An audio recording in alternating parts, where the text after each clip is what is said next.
Alright, welcome back. Everyone that was there when I ran Castlevania 3, I'll be running a game that's similar but somewhat different to Castlevania 3 and Bloodstained Curse of the Moon. This game was originally a Kickstarter goal for Ritual of the Night, which is considered by many a spiritual successor to the Metroidvania series. This game plays more like the 8-bit Castlevania games, like Castlevania 3, although it doesn't have the same, it's nowhere near as challenging as the game it's modeled after. So, let's begin. Well, I'd actually like to be on me.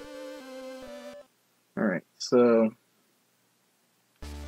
Being ready to start the timer. 3, 2, 1, go. Oop. Good luck. Oh. Yeah, this game doesn't drop inputs as badly as Castlevania 3 does. But for the first stage you play as Zangetsu, who's the main character. He has a better moveset in the ultimate mode versus the normal or nightmare mode, where he can dash, double jump,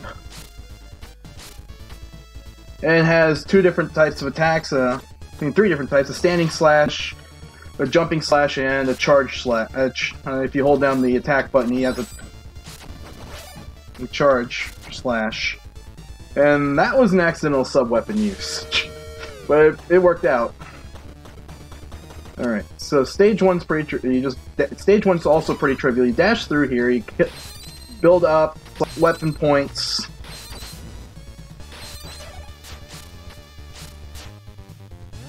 which work just like Castlevania 3 and Castlevania 4 as sub-weapon ammo.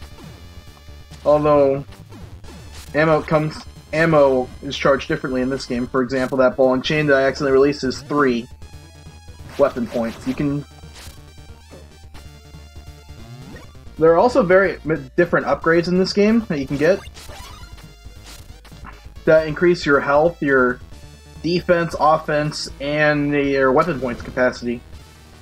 So here's the first boss of the game, the Glutton Train. His style is basically grab a platform and then haul it in as he eats it.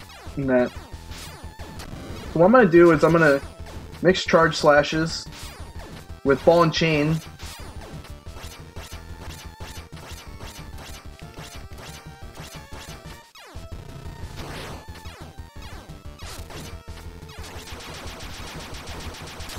Alright. So he goes down pretty easily. I believe there's actually a much faster setup to this, but I have not tried out yet. When you kill bosses, or at least in the first 3 stages, they release souls of allies that you can recruit. Unlike Castlevania 3, you can actually carry all 3 of them. And there's no different pathways. You play the same 8 stages anyway. But the way you get through them is different depending on which characters you have. So the first character I'm going to pick up is Miriam, who is the protagonist for Ritual of the Night. Her moveset is a high jump, which is very useful for especially in ultimate mode.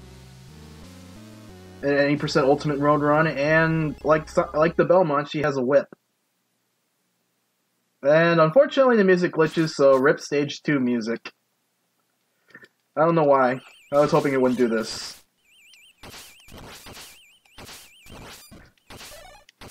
Alright, here's the cool trick about the run. Using Miriam's jump as well as Zangetsu's double jump abilities, you can skip doors. Oh. So yeah, now doors are skippable in this game. Isn't that fun? Alright, here's another one. Unfortunately, this game still doesn't skip stairs. Although you can jump on and off stairs in this game, unlike Castlevania 3. Alright, I'm gonna this section's a little tricky. I've died in this section in practice runs.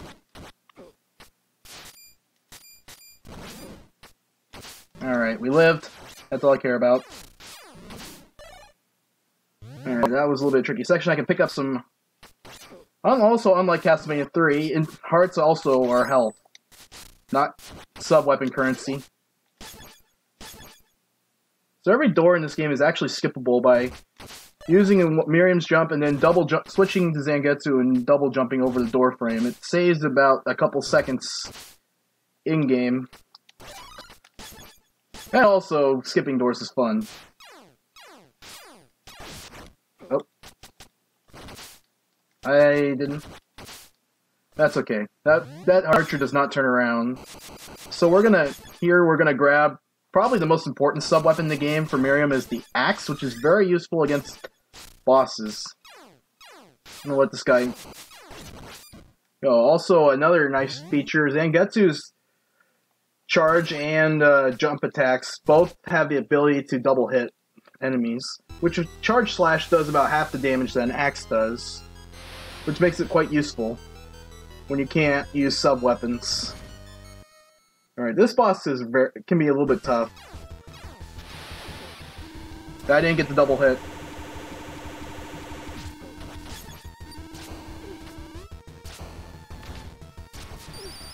Now be careful and watch my health.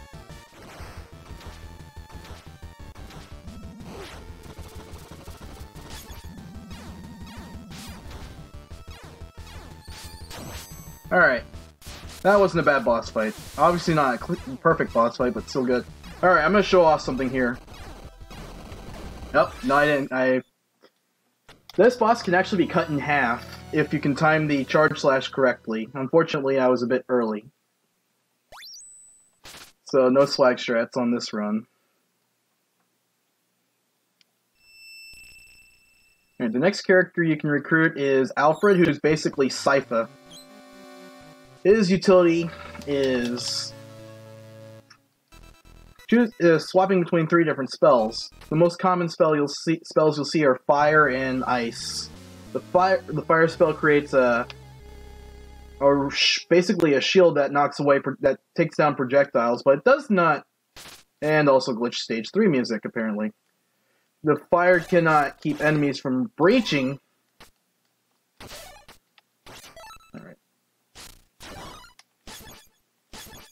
From breaching inside, but it keeps projectiles away, which is still very useful. In fact, I'll demonstrate right here. Very useful for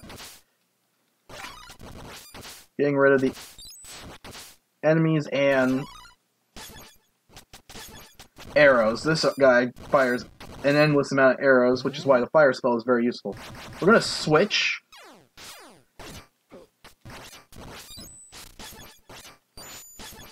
Switch to Ice Spell, which freezes enemies, and is very effective for killing bosses.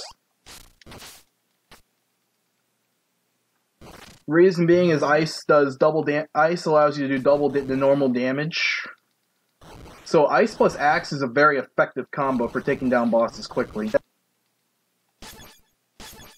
Alright, this is probably the first dangerous section of the game. This is Spike Crusher. Alright.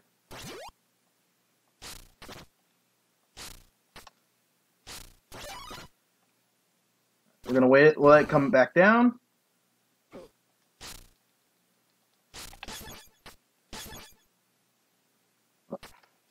And grab a big heart. Here's a health upgrade.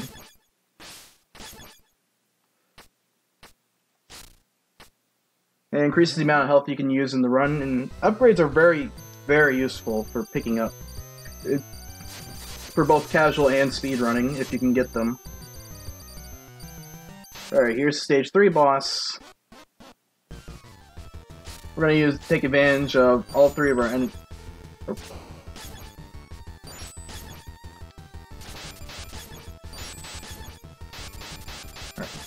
3 ice axes and a pair of charge slashes takes him down rather easily. I've had trouble setting up the ice axes because sometimes you'll hit him and the ice glitches out and he doesn't unfreeze. But in this case, everything went clean. The third and final character you can recruit is, stop this if you've heard me before. Not only that can help you through sections by transforming into a bat and a triple fireball attack, basically. Well, not fireballs, but bats instead of fireballs. I like to call him not Alucard, even though his name is Jeeble. Of course, unlike Castlevania 3, you get all 3 characters, and we finally have music this time.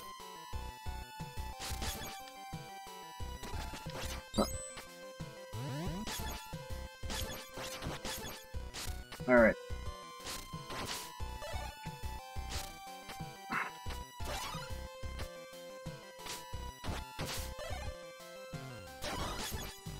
Here's another nice trick. If you're sliding as Miriam, and you can quickly chain the second slide, if you can... Oh, wrong. I'm gonna grab this. That's actually a tricky weapon point refill to grab.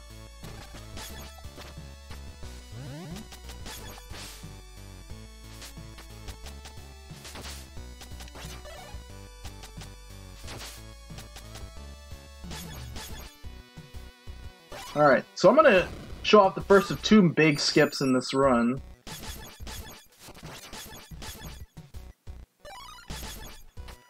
Oh, so I froze that lava golem, fire golem, and using Jeeble as the bat, in the bat, you can actually lower yourself. You can actually, when you debat low enough that his feet are below the blocks, he'll actually zip through the floor. Or in this case, zip right to the boss.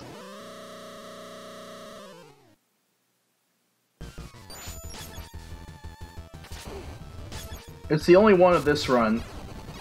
There are much more in Nightmare mode. Right. So here's phase 2. We're not done yet, but with 18 weapon points, phase 2 is rather easy.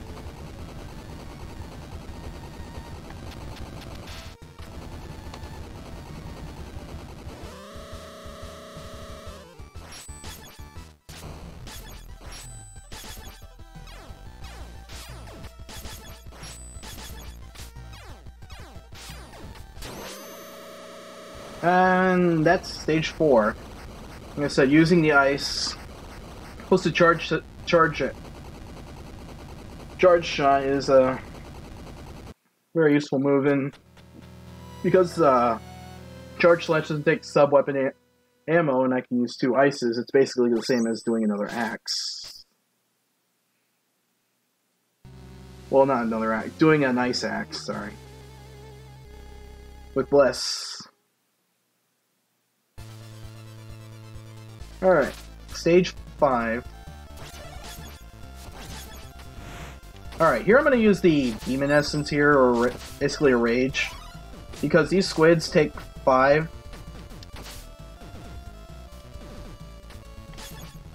Alright, I'm going to show off a Miriam jump here, that's how I get through the doors, and it applies to other spots in this run.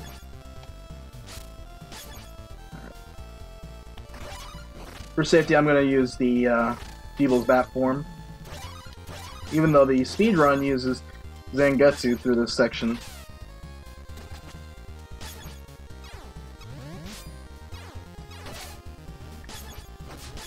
Here's a nice little clip here.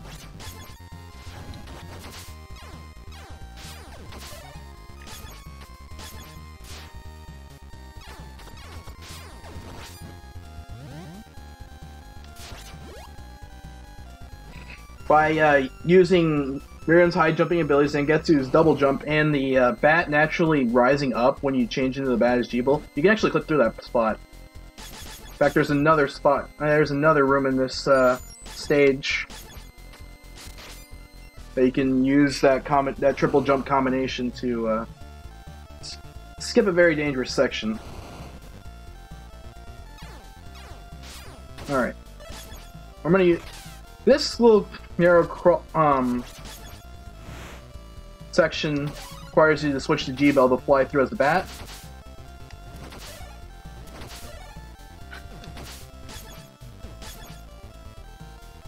We're gonna freeze this dragon head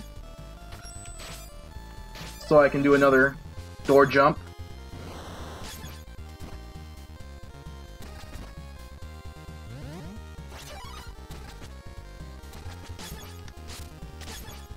Here's another instance where combining the 3 characters' jumping abilities is rather quite useful. And now we're in the Stage 5 boss. For those that have played Mega Man X4, this boss might look similar to boss that you faced in that game. But we'll not call him that Cyber Peacock. Alright.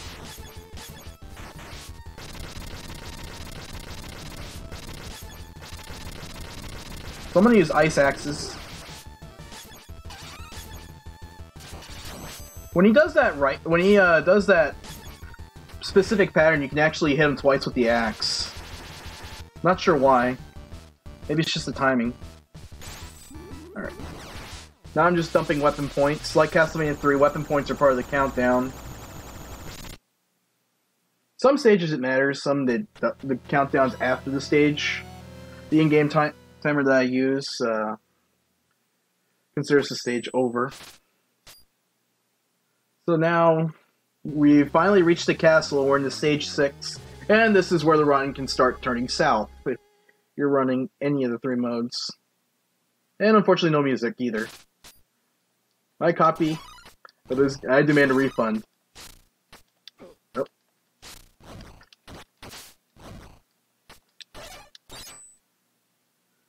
Oh. That's okay, there's plenty of health pickups along this way in the stage. We're gonna grab this. This increases, I call it the Infinity Gauntlet.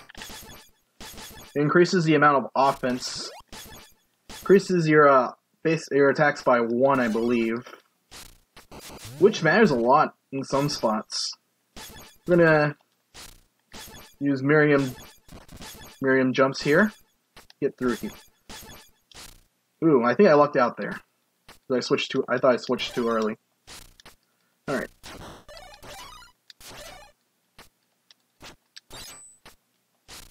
Okay, I forgot to explain how you can unlock Ultimate Mode. To unlock Ultimate Mode, you have to beat the game on Normal Mode, but you have to kill your 3 allies instead of recruit them, which I don't like doing. I don't like killing...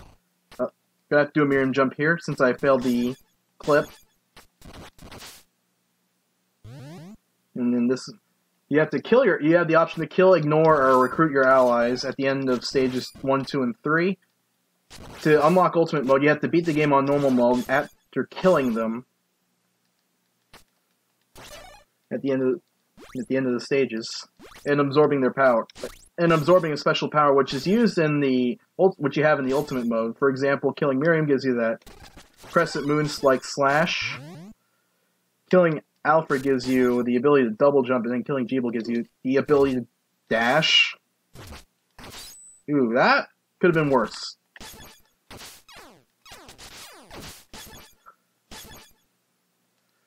But it's not. Okay, my heart count. My weapon point count is a little low. I need to make sure I get it.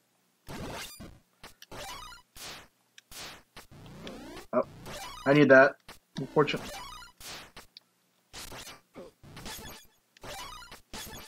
Alright, this is why I grabbed Lightning Spell at the beginning of the stage, even though it's slower than Ice Axe. This boss is random, and it has... This boss can be quite random, and the umbrellas are RNG.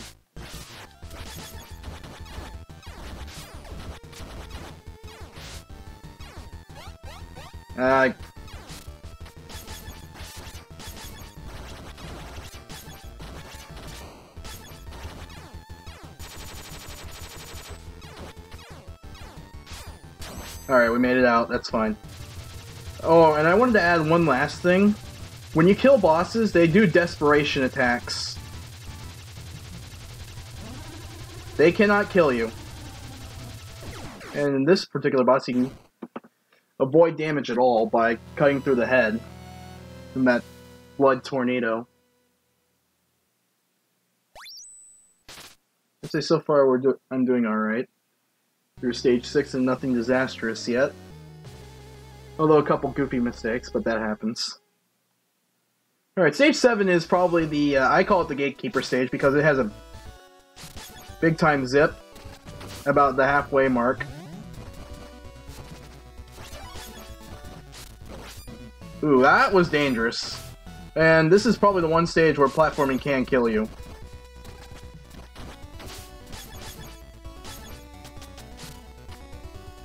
We're gonna grab this. This increases defense.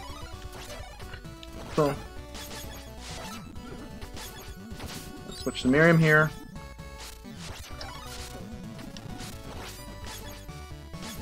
Alright, here's a... That's okay. I got up there, and that's the important part. Alright, that was a major sequence skip. You can actually...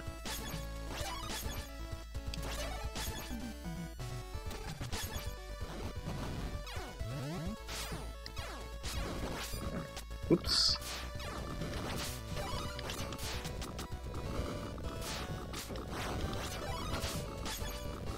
Alright. For safety reasons, I am going to have to get safety health. Right here. Drops a big heart. Which basically all but refills your meter. Alright. So here comes the zip. There's a certain visual cue I'm looking for, and then after I find it, it's 6 screens after I see that screen to successfully do this, to switch from holding up to holding down. So I'm going to be quiet right now.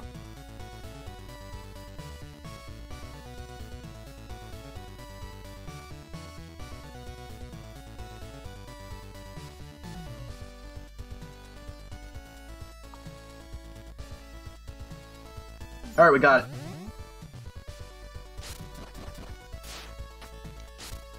Alright. I'm just gonna...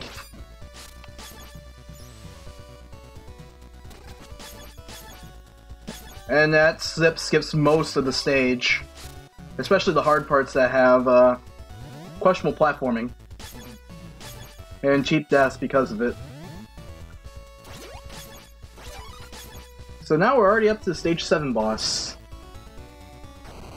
Which to Mega Man X runners probably reminds them a lot of the Sting Chameleon Maverick. Also, oh, that's not good. My controller, unfortunately, disconnected.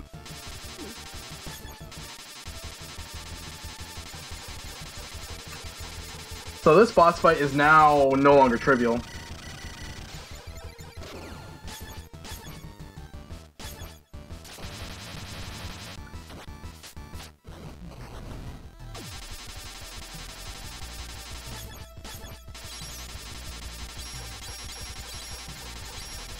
So, sorry for the bad gameplay.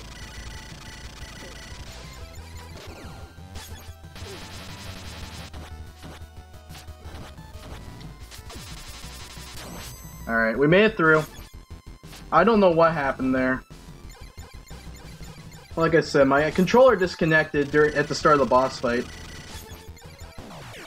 And unfortunately, because I couldn't freeze him at the start, it just set me back. But we made it out of here. That's the more important part. Made it out of the boss fight. Without the full disaster setting in. And here comes Stage 8. Probably the most obnoxious stage of them all. With platforming, crappy enemy placement, all the above. Although it's still not as bad as Castlevania 3 at times. Alright, we're gonna grab Fire Spell. It's very useful for this stage. Because you see those bugs flying around, it keeps them away. The Fire Spell is basically bug repellent.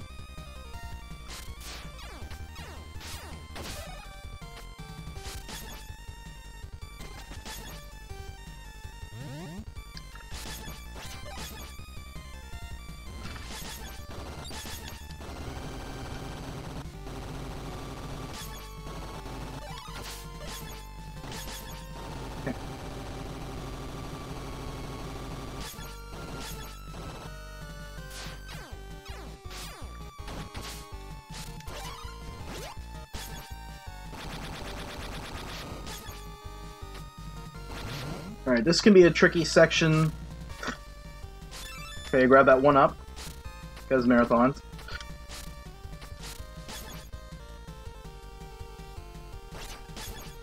A little bit low on weapon points, but I'll be okay. There's plenty to get. More important point is not taking damage.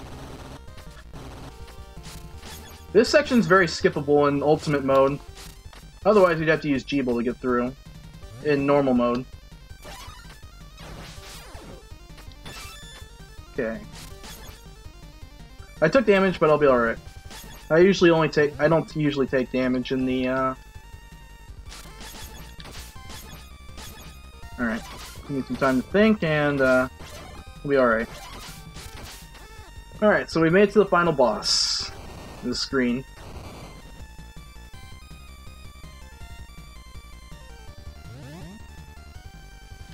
And grab that one up. Grab that ball and chain, even though I don't use ball and chain for my boss kill. So now we've reached the final boss, which has 2 phases as it's. So I'm going to start as G-Bullet to do extra damage with the bats.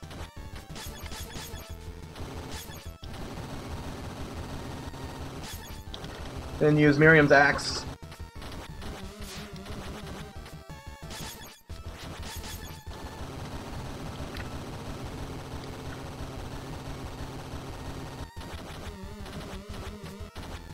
Alright, that takes care of that. So now we launch into phase 2. And this one's very gimmicky for second phase. But basically, if you have more than 5 weapon points, you got this.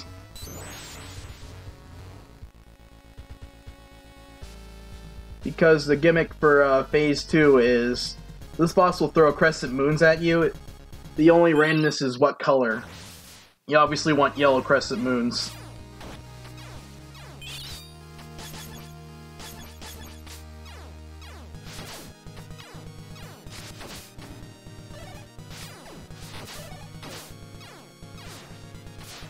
This could be bad.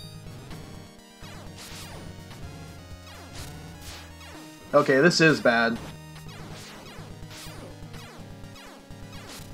I'm not going to be able to kill this boss in one cycle.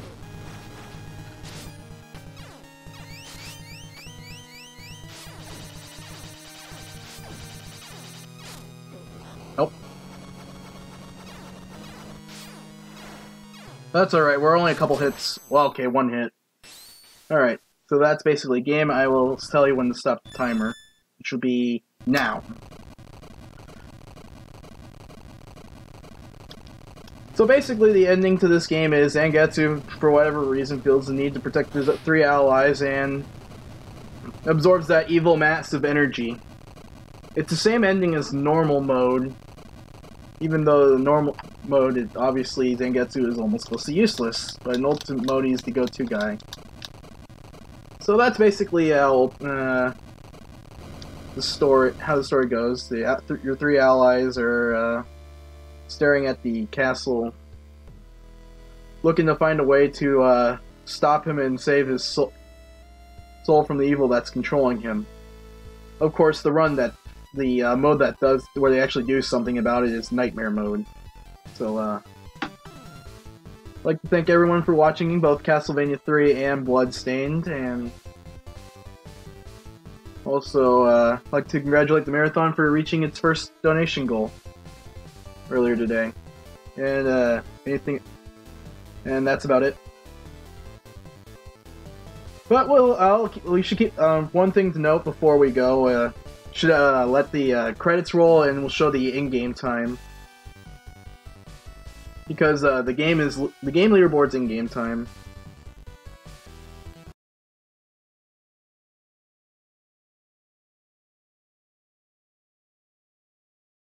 Yeah, thank you very much for that run, Freeland.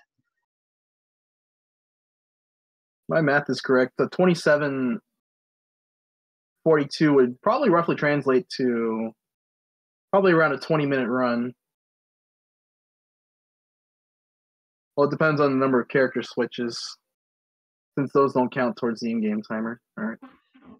Alright, while this credits is playing, we're getting set up for the next run of the marathon, and this one is a special one, folks. We have a Ori and the Blind Forest randomizer race coming up between Terra and Hydra. 2 very, very extremely talented runners of the game. They're not just doing any particular randomizer either. This is a Master C difficulty randomizer. one of the most insane races you're possibly going to be seeing this entire weekend. I guarantee it.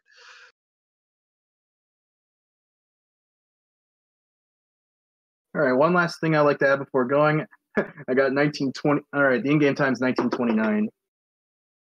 So, good run.